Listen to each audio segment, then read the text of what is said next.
안녕하세요. 아브라함이 하갈에게서 이스마엘을 얻습니다. 오늘 본문은 창세기 16장 1절에서 16절입니다. 1절, 아브라함의 아내 사레는 아이를 낳지 못했습니다. 그녀에게는 이집트 출신의 여종이 있었는데 그녀의 이름은 하갈이었습니다. 낳지 못했다, 지속적인 부정의 뜻을 가집니다. 사레나 아브라함이 약속하신 아들을 기다리고 기다렸지만 여전히 아들을 갖지 못한 현실에 대해 깊은 좌절감을 가졌음을 잘 보여줍니다. 아브라함의 몸에서 날차라고만 하셨기에 사레는 세상의 관행을 따라 여종을 통해서도 주실 수 있을 거라 여겼습니다. 여종이라는 단어는 여주인의 측근에서 시중드는 역할을 하는 개인적인 하녀였습니다. 하갈도 사라가 아끼는 여종이었을 것입니다. 하갈은 사라가 이집트에 내려가서 바로의 후궁이 될 뻔했을 때 바로로부터 선물로 받은 여종으로 추정합니다. 하갈의 이름 뜻은 도망자입니다. 아마 이전에 그녀에게는 다른 이름이 있었지만 본서를 기록할 때 그녀의 잘 알려진 이름인 하갈을 사용했을 것입니다. 2절, 사레가 아브라함에게 말했습니다. 여호와께서 내가 아이 낳는 것을 막으시니 내 여종과 동침하십시오. 어쩌면 내가 그녀를 통해 아이를 얻을지도 모릅니다. 아브라함이 사레의 말을 들었습니다. 원문에는 사레의 말 앞에 보십시오, 이제 라는 감탄사와 접속사가 붙어서 당시 아이가 없는 데서 오는 사레의 절박한 마음을 잘 보여주고 있습니다. 아이를 얻다 라고 번역한 말은 원래 집을 짓다, 집을 세우다 이런 뜻입니다. 히브리어에서 한 가정을 세우는데 중추적 역할을 하는 자식을 의미하는 단어 뺀도 바로 이 동사에서 유래했습니다. 사레가 하갈의 아이를 통해 한 가정의 어머니가 된다는 의미와 수치스러운 모욕에서 일어나 세움을 입는다는 의미를 가집니다. 사레는 인간적으로 자기 방식으로 하나님의 뜻을 해석했습니다. 사레가 이렇게 먼저 제안한 것, 또 하나님께 책임을 돌린 것, 아브라함이 사레의 말을 들은 것 등 창세기 3장에 아담과 하와와 비슷한 표현 방식을 계속 취하고 있습니다. 여종 하갈을 통해서 자손을 이어가겠다는 것은 육의 사건이며 죄의 사건임을 암시하는 것입니다. 3절, 아브라함의 아내 사레가 자기 여종인 이집트 여인 하갈을 데려다가 자기 남편 아브라함에게 아내로 준 것은 아브라함이 가나안 땅에 살기 시작한 지 10년이 지난 무렵입니다. 아내로 줬다는 의미는 사레가 아브라함의 아내라는 단어와 동일한 단어를 써서 아브라함과 정식으로 결혼한 사이였음을 보여줍니다. 10이란 숫자는 히브리 사람들에게 완전함을 뜻하는 수였기 때문에 아브라함과 사레는 가나안 땅에서 기다릴 만큼 기다렸다는 것을 뜻합니다. 인간적으로 할 만큼 다 했다고 생각했던 것이 틀림없습니다. 4절, 아브라함이 하갈과 동침하니 하갈이 임신을 하게 됐습니다. 자기가 임신한 것을 알게 되자 하갈은 자기 여주인을 업신여겼습니다. 동침하다 하는 말을 하갈에게로 들어갔다 이런 단어로 쓴 것은 생활을 같이 했다는 의미입니다. 하갈이 사레를 멸시했던 이유도 이같이 아브라함이 하갈을 가까이 함으로써 아브라함의 사랑이 자기에게로 기울어졌다고 생각하고 교만해졌기 때문일 것입니다. 여주인이란 단어는 원래 강하다, 무겁다는 뜻의 단어에서 나왔습니다. 업신여기다는 가볍게 하다라는 뜻입니다.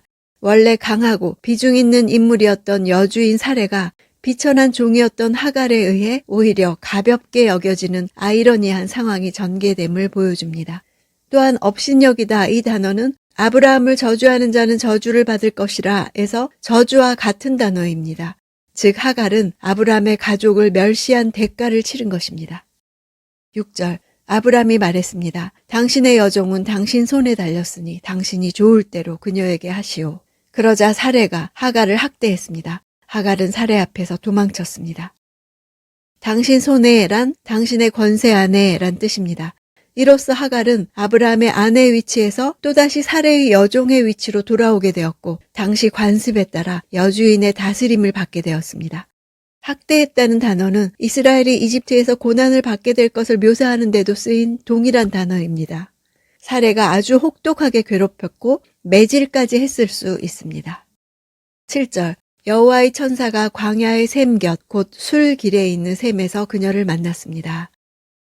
원문은 그러자라는 접속사로 시작되어서 꼬여가기만 했던 인간적 갈등을 여호와의 천사가 나타나서 완만하게 해결하는 시발점을 나타냅니다. 직역하면 그러자 그가 그녀를 찾았다. 하갈이 여호와의 천사에게 나아간 것이 아니라 여호와의 천사가 하갈을 찾아온 것입니다. 수울길은 이집트로 내려가는 지름길입니다. 하갈은 자기의 고향 이집트로 내려가기 위해 광야를 가로지르는 이 길을 택했던 것입니다.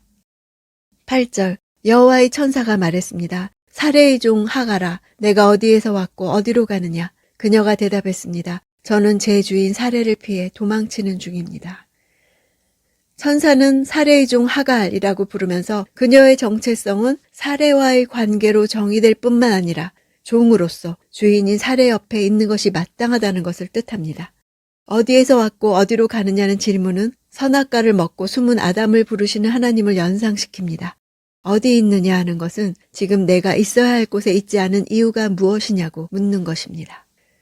9절 그러자 여호와의 천사가 하갈에게 말했습니다. 내 여주인에게 돌아가서 그녀의 명령에 복종하여라. 돌아가라는 말 슈브의 명령형은 방향을 돌이킬 때도 사용되지만 지금까지의 관계에 변화를 주어 새로운 관계로 회복하라는 뜻을 가지고 있습니다. 하갈은 여주인 사레와 관계를 단절함으로써 문제를 해결하려 했지만 하나님이 하갈에게 명령하신 것은 단절이 아니라 새로운 관계의 형성인 것입니다. 복종하라 하는 명령형은 직역하면 자신을 학대하라 이 뜻입니다. 사레가 하갈을 학대할 때 쓴 단어입니다. 하갈로 하여금 스스로 이 학대에 자신을 내놓으라는 뜻입니다.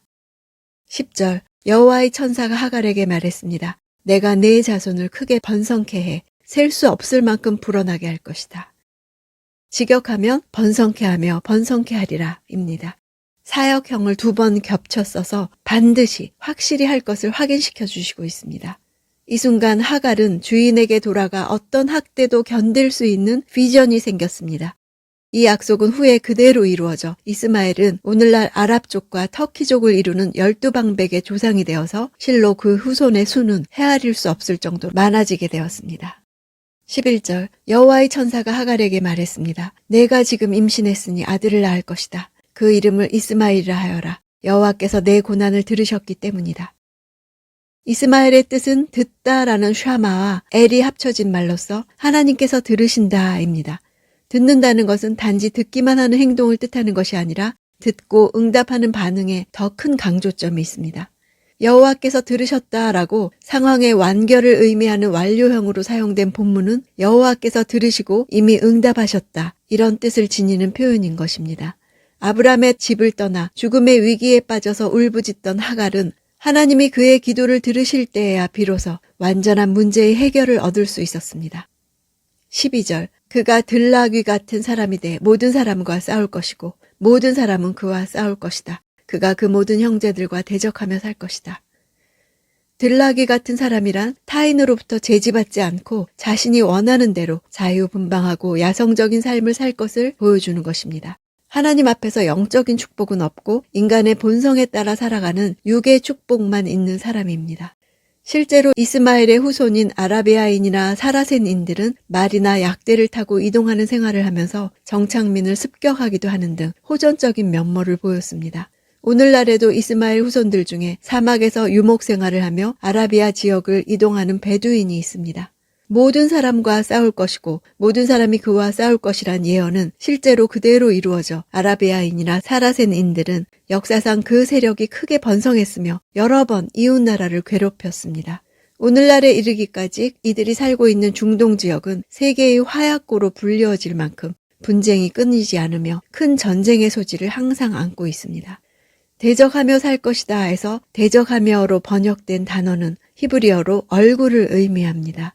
다양하게 번역되어서 동방에서, 면전에서, 적대감 속에서 이렇게 할 수 있습니다.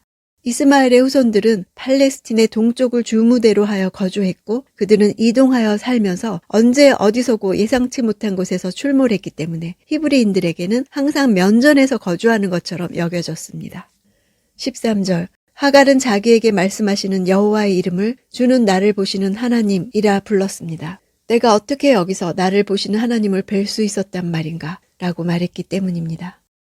하갈의 말은 자신이 하나님을 본 후에도 여전히 살아있는 것에 대해 감격하는 말입니다. 어느덧 아브람은 85세, 사레는 75세가 되었습니다. 아브람은 연약한 믿음의 현실에 맞닥뜨리게 됩니다. 10년이면 참을 만큼 참았다고 생각하는 것은 사람의 생각입니다. 우리에게는 저마다 이런 생각들이 있습니다. 그러나 하나님의 시간은 우리 생각이 바뀌고 우리 믿음이 자라기를 기다리는 시간입니다. 하나님의 가능성은 우리 현실에서 출발하지 않습니다. 하나님의 가능성은 하나님의 약속에서부터 출발합니다. 우리는 가능성을 찾아 대안을 마련하지만 하나님의 계획은 이미 준비되어 있습니다. 아브라함이 실수해도 하나님은 대책이 있으십니다. 그러나 우리는 선택을 잘못한 대가를 치러야 합니다. 사례의 생각에 옳은 대로, 사례가 보기에 좋은 대로 시작한 일입니다. 막상 그 일이 이루어지니 사례는 존중받는 것이 아니라 오히려 멸시당합니다. 아들을 주시겠다는 약속을 믿을 때에는 아들에 대한 하나님의 주권을 인정하는 것입니다.